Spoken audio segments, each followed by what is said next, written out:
बिना उससे मिले ही मैं समझ गई थी कि वो तेरी जिंदगी से खेल रहा है। क्या जरूरत थी उस टीचर को इनवाइट करने की? शादी में दूल्हा दुल्हन के कपड़ों से ज्यादा उसके कोट की बातें हो रही थी। क्या काम करता है वो? वो किसी प्रोजेक्ट के लिए काम करता है। कहाँ पर? कौन सा प्रोजेक्ट? मुझे नहीं पता। तेरा ये जो सो कॉल्ड बॉयफ्रेंड है, इसके बारे में तुझे ये तक नहीं पता कि वो क्या काम करता है? पूछ लेती हूँ उससे।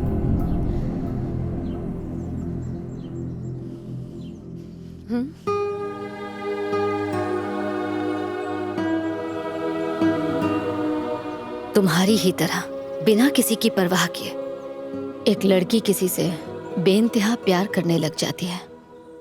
वो सारी दुनिया भुलाकर उसके साथ जीने मरने का वादा कर लेती है। फिर दोनों की शादी हो जाती है। वो दोनों काफी खुश थे, सब ठीक था। फिर 2 साल बाद उनके घर एक बेटी हुई। खुशियां दुगनी हो गई और ये सिलसिला यूं ही चलता रहा। फिर एक दिन अचानक उस लड़की को ये पता चलता है कि जिस पर उसे यकीन था वो धोखेबाज है। कहता था बिजनेसमैन है, पर असल में अपनी नाकामियां छुपाने के लिए वो उससे झूठ बोल रहा था। सवाल पूछने पर उसने कोई जवाब नहीं दिया और उनके बीच झगड़ा हो गया। उनके झगड़े बढ़ते गए और साथ में दूरियां भी, इतनी कि वो एक दूसरे की शक्ल तक नहीं देखना चाहते थे। एक दिन दोनों ने तय किया कि अब उन्हें एक दूसरे की जरूरत नहीं है और इसलिए उन्होंने डिवोर्स ले लिया। लेकिन उन्होंने अपनी बेटी से नहीं पूछा कि वो क्या चाहती है, जो सिर्फ 12 साल की थी, जिसे उनकी जरूरत थी। उसकी दुनिया उजड़ चुकी थी।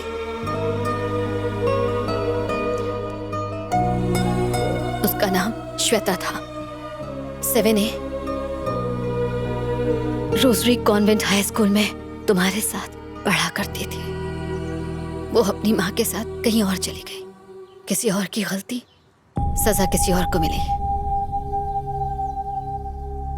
तुम वाकई बहुत भोली हो लहरी, बहुत जल्दी भरोसा कर लेती हो और वो तुम्हारे इसी भोलेपन का फायदा उठा रहा है। I am sure is not the right choice for you. मुझे गलत मत समझना लहरी, बाद में तकलीफ झेलने से अच्छा है कि समय रहते अभी से संभल जाओ। बेहतर होगा उससे रिश्ता तोड़ लो।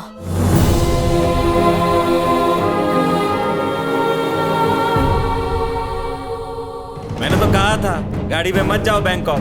रास्ते में 5 बार टायर पंचर हो चुका है। उनकी गाड़ी की स्टेपनी का फोन आया था। भाई इन्हें समझाओ, हम थक गई हैं। हमेशा थोड़ी रहेगा। एक्सक्यूज मी, आपको कुछ काम है?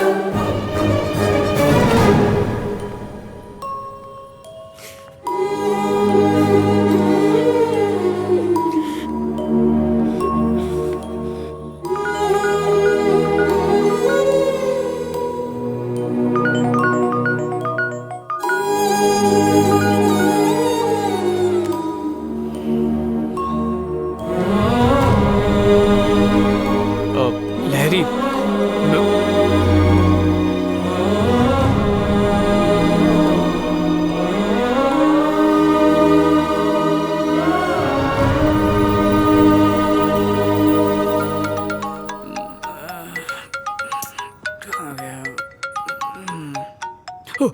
हाँ सर जी, 4:30 तक पहुंच जाऊंगा सर। विजय, स्मॉल चेंज है।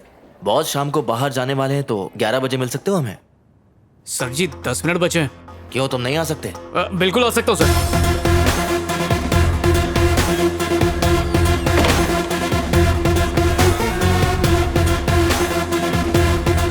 मेरे बेटे ने कल ही ये फोन खरीदा है। पैसे थोड़ा महंगा है, लेकिन जब बेटा सक्सेसफुल हो तो ये मामूली बात है।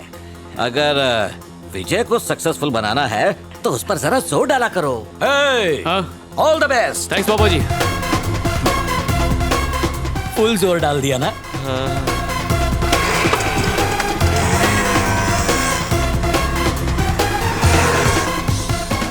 मैंने आपको विजय के बारे में बताया था ना, ये विजय वही है ना? हेलो सर जी। हेलो। उस दिन प्रेजेंटेशन आधे में ही रह गई थी तो आज। रहने दो, उसकी जरूरत नहीं है। It's alright. सर जी मेरे प्रोजेक्ट पर पैसा लगाने के लिए आप जो मेहनत कर रहे हैं उसके। विजय 1 सेकंड, हमने तुम्हें आज यहाँ स्पॉन्सरशिप के लिए नहीं बुलाया है। हमारे बॉस ने तुम्हें एक मौका दिया था पर तुम फेल हो गए, इसलिए तुम एक काम करो, इसके पेटेंट राइट्स के साथ अपना प्रोजेक्ट तुम हमें दे दो। अगर आइडिया सक्सेसफुल हुआ तो हम थोड़ा प्रॉफिट तुम्हें भी दे देंगे। तुम रेडी हो तो सर से बात कर सकते हैं।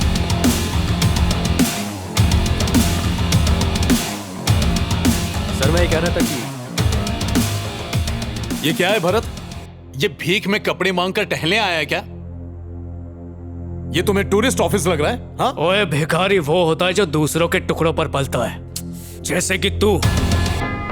दूसरों के आइडिया चुराने वाले चोर। ए, जबान संभाल के बात कर। ओए तुझसे तो बात ही नहीं करनी है, बात तो दुनिया करेगी मेरे ऐप के बारे में, तब तू जबान संभाल के बात करेगा। इस फ्रॉड से मिलवाने के लिए तुमने मेरी नींद खराब की। ए, तुझे अंदाजा नहीं तू किससे बात कर रहा है? मुझे ये अकड़ मत दिखाना। तुझे अंदाजा नहीं है कि मैं कौन हूँ। आइंदा जो भी बात होगी पहले फोन पे बता देना। फालतू लोगों के लिए मेरे पास टाइम नहीं है।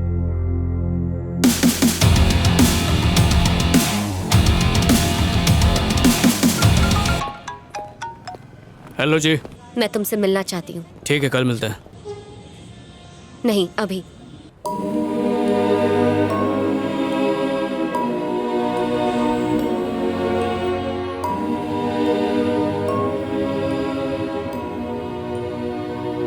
मैंने तुम्हारे बारे में सोचा और बहुत सोचने के बाद मुझे ऐसा लगा कि तुम मेरे लिए सही नहीं हो। यहाँ रहकर मैं तुम्हें भुला नहीं पाऊंगी, इसलिए मैं इस शहर से दूर जा रही हूँ। मेरे अंदर इतनी हिम्मत नहीं है कि मैं तुम्हें एक और मौका देकर खुद को एक बार फिर से सबके सामने गलत साबित कर दूं। तुमने कहा था तुम प्रोजेक्ट पे काम करते हो, लेकिन तुम्हें टीवी रिपेयरिंग की शॉप पर देखकर मैं समझ गई कि तुमने झूठ कहा था। मैं नहीं चाहती तुम मुझे फिर से मनाओ और मैं फिर से तुम्हें मौका दूं ताकि तुम एक और झूठ बोल सको। नहीं चाहती हूँ कि हमारी शादी हो जाए और फिर मैं पूरी जिंदगी पछताती रहूं कि मैंने कितना गलत फैसला लिया है। उसके बाद सारी जिंदगी हम बस इस झूठे और बेमतलब प्यार को सबके सामने सच साबित करने के लिए एडजस्ट करते रहे। तो सब खत्म करते हैं।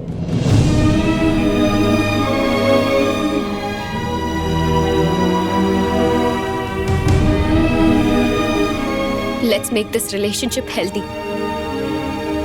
तुम चाहो तो हम दोस्त बनकर रह सकते हैं। तुम्हें और भी कुछ बोलना है या अभी भी कुछ बाकी है? हेल्दी रिलेशन को हेल्दी बनाने के लिए किसी जिम की जरूरत नहीं पड़ती है, उसके लिए भरोसा ही काफी है।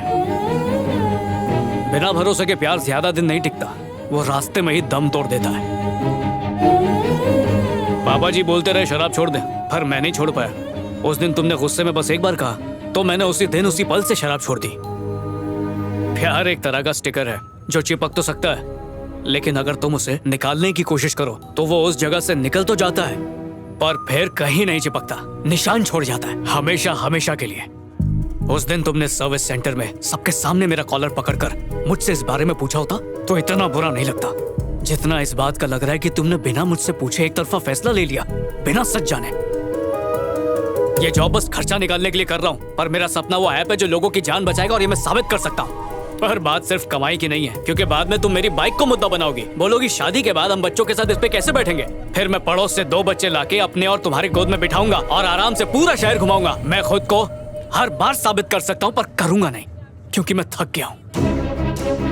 काम काज के सिलसिले से इम्तिहान तो देने ही पड़ते हैं। सोचा था शायद प्यार में तो थोड़ा सुकून मिल जाएगा, पर यहाँ भी वही हाल है, हर बात में सौदेबाजी।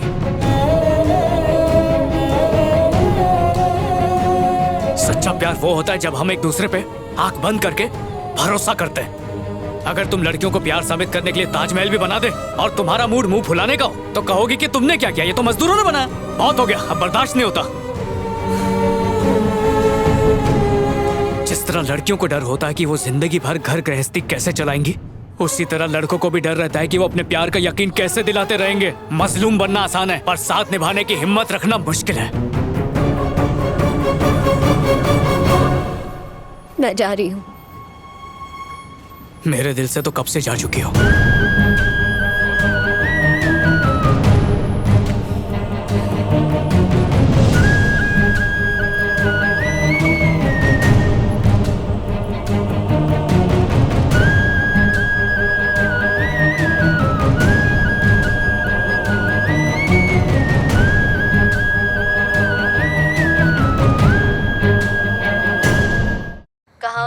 मैं यहाँ दीदी के घर रहने आ गई हूँ। तुम ठीक हो?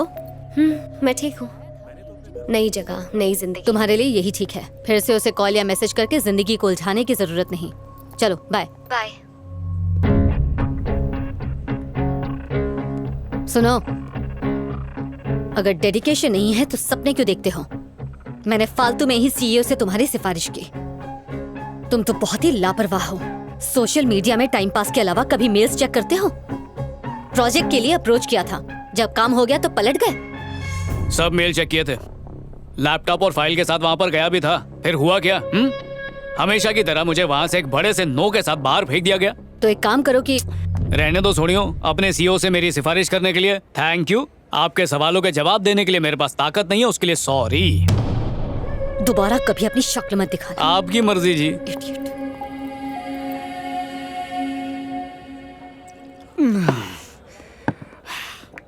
जब देखो सर झुकाए चलती थी, सोचा एक बार, बस एक बार सर उठा के मुझे देख ले, मजा आ जाएगा।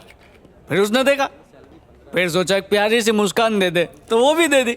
फिर प्रपोज करना चाहा, उसको आई लव यू कहा, तो उसने भी आई लव यू टू बोला। लो जी, फिर क्या था? सोचा जिंदगी फर्राटे से चलेगी, पर फिर ब्रेक लग गया। ये गैरों पे करम, अपनों पे सितम, सब ऐसा ही करती है। पहली बार प्यार हुआ था, मैं तो उसी में फेल हो गया क्लासमेट। ये जो प्यार मोहब्बत है ना, बालों की तरह ही होता है। अगर ये टिकना चाहे ना तो घटिया साबुन के बाद भी स्ट्रांग रहता है। एक बार इसने डिसाइड कर लिया कि चले जाना है तो लाख रुपए का शैम्पू भी लगाओ, नो यूज। सो बाल और प्यार हमारे हाथ में नहीं है यार।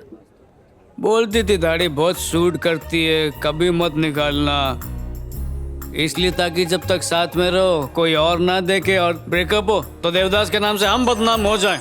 कमला का फोन। हेलो कमला, मैं तुम्हारा बगुला। Hello hello hello.